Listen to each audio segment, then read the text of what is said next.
Kembali bertemu kita, selamat bertemu semuanya. Kita kembali ke buku Berpikir dan Berjiwa Besar di sesi kedua episode ke-6. Bagaimana berpikir dan bermimpi secara kreatif? Pertama, mari kita menjernihkan suatu pikiran yang keliru mengenai arti berpikir kreatif. Karena beberapa alasan yang tidak logis, sains teknologi, seni dan karya tulis dianggap sebagai satu-satunya yang memerlukan pemikiran yang benar-benar kreatif. Kebanyakan orang menghubungkan berpikir kreatif dengan hal-hal yang seperti penemuan listrik atau vaksin polio, atau novel, atau pengembangan televisi berwarna. Tentu saja pencapaian seperti itu adalah bukti dari cara berpikir kreatif. Setiap langkah maju dalam menaklukkan ruang angkasa adalah hasil dari berpikir kreatif. Akan tetapi, berpikir kreatif tidak hanya terbatas untuk pekerjaan tertentu, juga tidak hanya untuk orang-orang yang super pandai. Lalu, apa yang dimaksud dengan berpikir kreatif? Sebuah keluarga yang berpenghasilan rendah menyusun rencana untuk mengirim putra mereka ke universitas. Inilah berpikir kreatif. Sebuah keluarga mengubah rumah yang paling tidak menarik di jalan itu menjadi tempat yang indah di lingkungan tersebut. Itulah berpikir kreatif. Seorang pendeta mengembangkan suatu rencana yang melipat gandakan jemaatnya untuk kebaktian hari Minggu. Inilah berpikir kreatif. Memikirkan cara-cara untuk menyederhanakan pembukuan, menjual produk kepada pelanggan yang sulit, mengusahakan agar anak-anak tetap asik secara konstruktif, membuat karyawan benar-benar menyukai pekerjaan mereka, atau mencegah pertengkaran tertentu. Semua ini adalah contoh berpikir kreatif sehari-hari yang praktis. Berpikir kreatif berarti menemukan cara-cara baru yang lebih baik untuk mengerjakan apa saja. Impian dari semua jenis usaha sukses, di rumah, di tempat kerja, di dalam komunitas bergantung pada penemuan cara-cara untuk mengerjakan sesuatu dengan lebih baik. Sekarang, mari kita lihat apa yang dapat kita lakukan untuk mengembangkan dan menguatkan kemampuan kita dalam berpikir kreatif. Langkah 1, percaya bahwa sesuatu dapat dilakukan. Inilah prinsipnya. Untuk melakukan apapun kita harus lebih dahulu percaya bahwa hal itu dapat kita lakukan. Percaya sesuatu dapat dilakukan membuat pikiran bergerak untuk mencari cara untuk melaksanakannya. Untuk mengilustrasikan cara berpikir kreatif ini dalam sesi pelatihan, saya sering menggunakan contoh ini.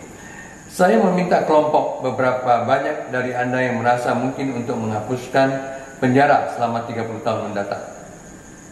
Para peserta selalu tampak bingung, tidak yakin apakah mereka mendengar dengan benar. Jadi sesudah diam sejenak, saya mengulangi. Berapa banyak dari Anda yang merasa mungkin untuk menghapus penjara dalam 30 tahun mendatang? Segera sesudah saya meyakini mereka bahwa saya bersungguh-sungguh, seseorang selalu berkomentar, Anda tentu tidak bermaksud mengatakan bahwa Anda ingin melepaskan semua pembunuh, pencuri dan pemerkosa? Tidak sadarkah Anda akan apa artinya ini? Mengapa tak seorang pun akan aman? Kita harus mempunyai penjara. Kemudian peserta-peserta yang lain ikut memberikan komentar. Hukum dan ketertiban akan ambruk jika kita tidak mempunyai penjara. Beberapa orang memandang dilahirkan sebagai penjahat. Kita bahkan memerlukan lebih banyak penjara. Apakah Anda membaca koran pagi ini tentang pembunuhan yang baru saja terjadi? Dan begitulah mereka melanjutkan, mengatakan kepada saya segala macam alasan yang tepat mengapa harus mempunyai penjara. Salah seorang malah mengatakan bahwa kita harus mempunyai penjara supaya polisi dan sipir penjara dapat mempunyai pekerjaan. Sesudah sekitar 10 menit membiarkan kelompok tersebut membuktikan mengapa kita tidak dapat menghapus keberadaan penjara, saya mengatakan kepada mereka, nah, biarlah saya sebutkan di sini bahwa pertanyaan ini tentang penghapusan penjara sebenarnya digunakan untuk menyampaikan suatu maksud. Anda semua telah mengajukan alasan mengapa kita tidak dapat menghapus keberadaan penjara. Apakah Anda bersedia membantu saya sekarang? Maukah Anda berusaha benar-benar keras selama beberapa menit untuk percaya bahwa kita dapat menghapuskan penjara? Dengan semangat bereksperimen, kelompok tersebut bersedia melakukannya. Kemudian saya bertanya, nah, dengan asumsi ini dapat menghapuskan penjara. Bagaimana kita dapat memulainya?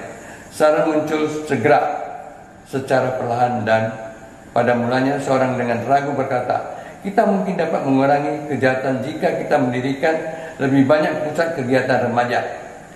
Tidak lama kemudian para peserta yang 10 menit lalu begitu menentang gagasan tersebut, sekarang mulai berusaha dengan penuh antusias. Usahakan menghapus kemiskinan. Kebanyakan kejahatan berakar dari tingkat pendapatan yang rendah. Jalankan penelitian untuk mengenali penjahat sebelum mereka melakukan kejahatan. Kembangkan prosedur bedah untuk mengobati beberapa jenis penjahatan. Didik aparat penegak hukum dengan metode reformasi yang positif. Ini hanyalah sedikit contoh dari 78 gagasan spesifik yang saya susun yang dapat membantu mencapai tujuan menghapus keberadaan sejarah. Sampai di sini, sampai bertemu di periode yang akan datang.